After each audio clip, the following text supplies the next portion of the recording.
ಆತ್ಮೀಯ H16 news ಅರ್ಥಾತ್ ಹೇ ಸೀತಾರಾಮ್ಗೆ ಸ್ವಾಗತ. ನಾನು ನಿಮ್ಮ MI ಅಥವಾ ಮಲ್ಲಪ್ಪ ಜೋತಾವಾರ್. ಆದ್ಮೇಲೆ ಈಗ ತಾವು ದಿನ ಸುದ್ದಿಗಳನ್ನ ಅದರ ಜೊತೆಗೆ ವಿಶೇಷತೆಗಳನ್ನ ನೋಡ್ತಾ ಹೋಗಿ ವಿಶೇಷ ಈ ಮೊದಲನೇ ಸುದ್ದಿಯನ್ನು ನೋಡಿ. ಗುಣಮಟ್ಟದ ಶಿಕ್ಷಣ ಕೊಟ್ಟಾಗ ಮಾತ್ರ SC STಗಳಿಗೆ ಅಥವಾ ಶೋಷಿತರಿಗೆ ಭಾಳ ಅನುಕೂಲ ಆಗ್ತದೆ ಅನ್ನೋ ಮಾತನ್ನು ಹೇಳುತ್ತಾ, ಮತ್ತು ಭಾಳಷ್ಟು ಸುಮಾರು ವರ್ಷಗಳ ಹಿಂದೆ SC ST OBCಗಳ ವಸತಿ ಗೃಹಗಳನ್ನು ಕೊಡುವಂಥ ಪ್ರಯತ್ನ ಆಗಿದೆ. ಭಾಳ ಶಾರ್ಟೇಜ್ ಇದೆ ತಾಲೂಕು ಮಟ್ಟದಲ್ಲಿ, ಜಿಲ್ಲಾ ಮಟ್ಟದಲ್ಲಿ. ಅದಕ್ಕೆಲ್ಲ ಹೆಚ್ಚಿನ ಸಂಖ್ಯೆಯಲ್ಲಿ ಅದು ಟ್ರೈಬಲ್ ಡಿಪಾರ್ಟ್ಮೆಂಟ್ ಇರ್ಬೋದು, ಸಮಾಜ ಕಲ್ಯಾಣ ಇಲಾಖೆಯಿಂದ ಮುಂದಿನ ಬಜೆಟ್ನಲ್ಲಿ ಹೆಚ್ಚು ಆ ರೀತಿ ಕೊಡುವುದರಿಂದ ನಮಗೆ ಇನ್ನೂ ಉತ್ತಮ ವಿದ್ಯಾಭ್ಯಾಸ ಮಾಡಲಿಕ್ಕೆ ಭಾಳಷ್ಟು ಅನುಕೂಲ ಮಾತನ್ನು ಹೇಳುತ್ತಾ, ವಿಶೇಷವಾಗಿ ಕಳೆದ ಬೆಂಗಳೂರಿನಲ್ಲಿ ಒಂದು ಹೊಸ ಸ್ಕೀಮ್ ತರ್ತಾ ಅಂತ ಹೇಳಿದ್ವಿ ನಾವು. ಇಲ್ಲಿವರೆಗೆ ನಾವು ಭೂಮಿಯನ್ನು ಕೊಡ್ತಾ ಇದ್ದೀವಿ, ಆದರೆ ನಮ್ಮ ಜನಗಳಿಗೆ ಮನೆ ಕಟ್ಟಲಿಕ್ಕೆ ಸೈಟ್ಗಳಿಲ್ಲ. ಅದಕ್ಕಾಗಿ ಮೊನ್ನೆ ಮಾದೇವಪ್ಪನವರು ನಮಗೆ ವಿಶೇಷ ಅನುದಾನ ಕೊಟ್ಟಿದ್ದಾರೆ. STಗಳಿಗೆ ಭೂಮಿಯನ್ನು ಖರೀದಿ ಮಾಡಿ ಅವರಿಗೆ ಸೈಟ್ ಕೊಡುವಂಥ ಒಂದು ಹಣವನ್ನು ಕೊಟ್ಟಿದ್ದಾರೆ ನಮ್ಮ ಇಲಾಖೆಗೆ. ಆದರೆ ಮಾನ್ಯ ಮುಖ್ಯಮಂತ್ರಿಗಳು ಅದಕ್ಕೆ ಅನುಮೋದನೆ ಕೊಡಬೇಕಾಗಿದೆ. ಕೊಟ್ಟರೆ ಅದನ್ನು ಪೈಲಟ್ ಪ್ರಾಜೆಕ್ಟ್ ಆಗಿ ಕೆಲವು ಊರುಗಳಲ್ಲಿ ತೆಗೆದುಕೊಂಡು 30-40 ಸೈಟನ್ನು ಕೊಡೋ ಮೂಲಕ, ಯಾಕೆ ಜಾಗದ ಸಮಸ್ಯೆ ಇದೆ. ST STಗಳಿಗೆ ಭಾಳಷ್ಟು ಕಡೆ ಜಾಗ ಕಟ್ಟಿಕೊಳ್ಳೋದು ಭಾಳ ಕಷ್ಟದ ಕೆಲಸ. ಒಂದು ವೇಳೆ ನಾವು ತೆಗೆದುಕೊಳ್ತಿದ್ರೆ ಕೊಡ್ಲಿಕ್ಕೆ ಕೂಡ ಈಗ ಭಾಳ ಜನ ಮುಂದೆ ಬರೋಲ್ಲ. ಅದಕ್ಕಾಗಿ ನಮ್ಮದೇ colony, Valmiki colony, Ambedkar colony ಅಂತ ಮಾಡುವಂಥ ಒಂದು ಕನಸಿದೆ. ಅದಕ್ಕೆ ಮುಖ್ಯಮಂತ್ರಿಗಳು ಬೇಗ ಮಂಜೂರಾತಿ ಕೊಟ್ಟರೆ ಆದಷ್ಟು ಬೇಗ ನಿಮಗೆ ಸೈಟ್ ಕೊಡುವಂಥ ಭಾಗ್ಯ, ಅದೊಂದು 6ನೇ ಭಾಗ್ಯ ಆಗ್ತದೆ ಅಂತ ಹೇಳಿಕ್ಕೆ ನನಗೆ ಭಾಳ ಸಂತೋಷ ಆಗ್ತಾ ಇದೆ. ಸುಮಾರು 40 ಕೋಟಿ ರೂಪಾಯಿನ ಮಾದೇವಪ್ಪನವ್ರು ನಮ್ಮ ಇಲಾಖೆಗೆ STಗೆ 20 ಕೋಟಿ, SCಗೆ 20 ಕೋಟಿ ಕೊಟ್ಟಿದ್ದಾರೆ. ಅದಕ್ಕೆ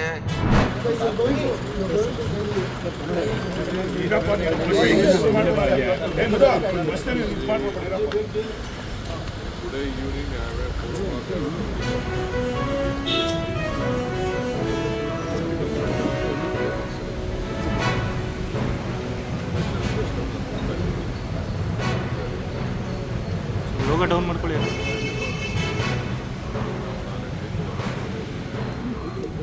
ಲೋಗೋ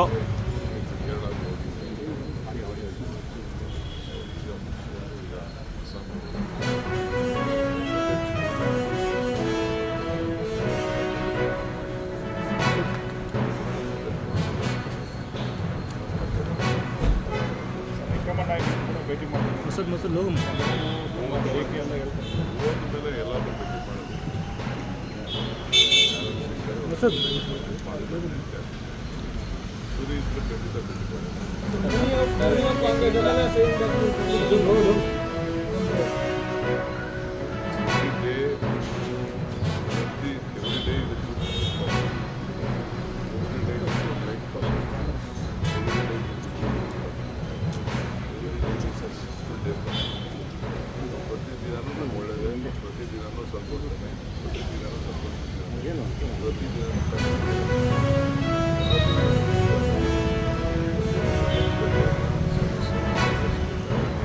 ಸರ್ ಲೋಗೋ ಎಲ್ಲಿದೆ ನೋಡಿ.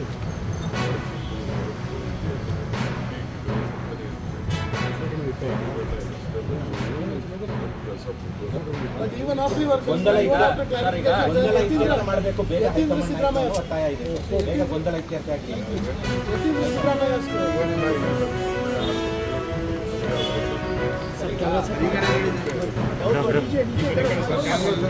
ಕ್ಯಾಮ್ರಾ ಸರ್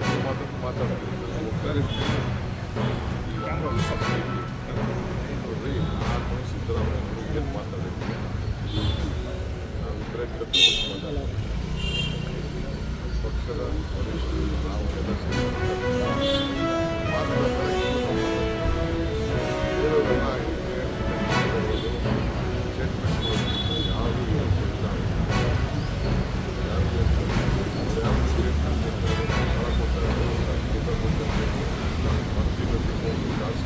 ಯಾರು ಅಂದರೆ ಒಂದು ಪಾರ್ಟಿ ಒಳ್ಳೇದು ಮಾಡೋದು ಎಲ್ಲ ಬಾಯಿ ಬಿಟ್ಕೊಂಡು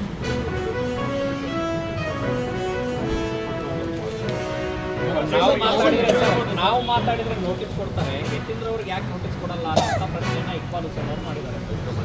ಸರ್, ಮಾತಾಡ್ತಿರೋದು ಯಾವಾಗ ಮದುವೆ ಬಿಜೆಪಿ ಅವರು ಪ್ರತಿಭಟನೆ ಮಾಡ್ತಾ ಇದ್ದಾರೆ.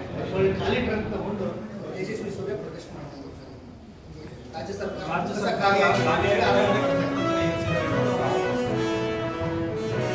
ಮೆಟ್ರೋ ದರ ಏರಿಕೆ ಬಗ್ಗೆ ಅವ್ರೇನಾದರೂ ಮಾತನಾಡೋದಿದ್ರೆ ಮಾನ್ಯ ಪ್ರಧಾನಮಂತ್ರಿಗಳ ಹತ್ರ ಮಾತನಾಡೋದು. ಕಾರಣ ಏನು ಅಂತಂದರೆ ಕ್ಲೈಮ್ ತಗೋತಾ ಇರೋರು ಯಾರು? ಮೆಟ್ರೋ ನಮ್ಮದು ಅಂತ ತೇಜಸ್ವಿ ಸೂರ್ಯ, ಹೌದಾ?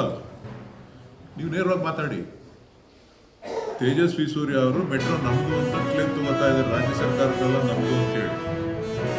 ಸೊ ಹಿಡ್ತಾ ಎಲ್ಲ ಕೇಂದ್ರ ಸರ್ಕಾರದ ಹತ್ರ ಬೋರ್ಡಲ್ಲಿ, ಆ ಬೋರ್ಡ್ನ ತೀರ್ಮಾನದಂತೆ ಇವತ್ತು ದರ ಏರಿಕೆ ಆಗಿದೆ. ದರ ಏರಿಕೆ ಆಗಬಾರ್ದು, ಸಾರ್ವಜನಿಕರಿಗೆ ತೊಂದರೆ ಆಗುತ್ತೆ ಅನ್ನೋದು ನಮ್ಮ ಕಂಟೆನ್ಷನ್ನು ಕೂಡ. ಅವರು ಬೋರ್ಡ್ ಏನು ತೀರ್ಮಾನ ತಗೋತದೆ ಅದಕ್ಕೆ ನಾವು ಬದ್ಧವಾಗಿದೆ, ಅಧಿಕಾರದಲ್ಲಿದ್ದಾರೆ. ತೇಜಸ್ವಿ ಸೂರ್ಯ ಅವರ ಸರ್ಕಾರ, ನರೇಂದ್ರ ಮೋದಿ ಅವರ ಸರ್ಕಾರ ಅಧಿಕಾರದಲ್ಲಿದೆ. ಅವರು ತೀರ್ಮಾನ ತಗೊಂಡು ಸಾರ್ವಜನಿಕರಿಗೆ ಅನುಕೂಲ ಮಾಡಬೇಕು. ಖಾಲಿ ಟ್ರಕ್ ಯಾಕೆ ಹಿಡ್ಕೊಂಡಿದ್ದಾರೆ ಅಂತ, ಕರ್ನಾಟಕದ ಹಣನ 4.5 ಲಕ್ಷ ಕೋಟಿ 5 ಲಕ್ಷ ಕೋಟಿ ಲೂಟಿ ಮಾಡ್ಕೊಂಡು ಹೋಗ್ತಾ ಇದ್ದೀವಿ ಅಂತೇಳಿ ತೋರಿಸಿ ಇಟ್ಕೊಂಡಿದ್ದಾರೆ. ನಮ್ಮ ರಾಜ್ಯ ಸರ್ಕಾರದ ರಾಜ್ಯದ ತೆರಿಗೆ ಹಣ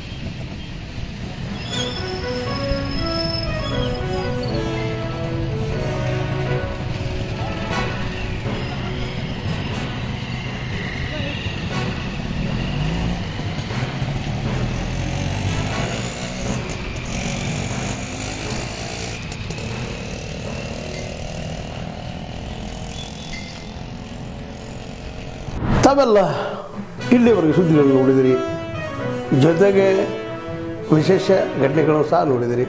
ಅದು ನಿಮ್ಗೇನು ಅನ್ನಿಸ್ತು? ನಿಮಗೆ ಲೈಕ್ ಮಾಡಿರಿ, ಶೇರ್ ಮಾಡಿರಿ, ಕಾಮೆಂಟ್ ಮಾಡಿರಿ, ಜೊತೆಗೆ ಸಬ್ಸ್ಕ್ರೈಬ್ ನಿಲ್ಲಿಸ್ಬೇಡ್ರಿ. H16 ನ್ಯೂಸ್ ಅರ್ಥಾತ್ ಸಿದ್ದರಾಮಯ್ಯ ಸತ್ಯದ ಕೈಗನ್ನಡಿ ವಂದನೆಗಳು.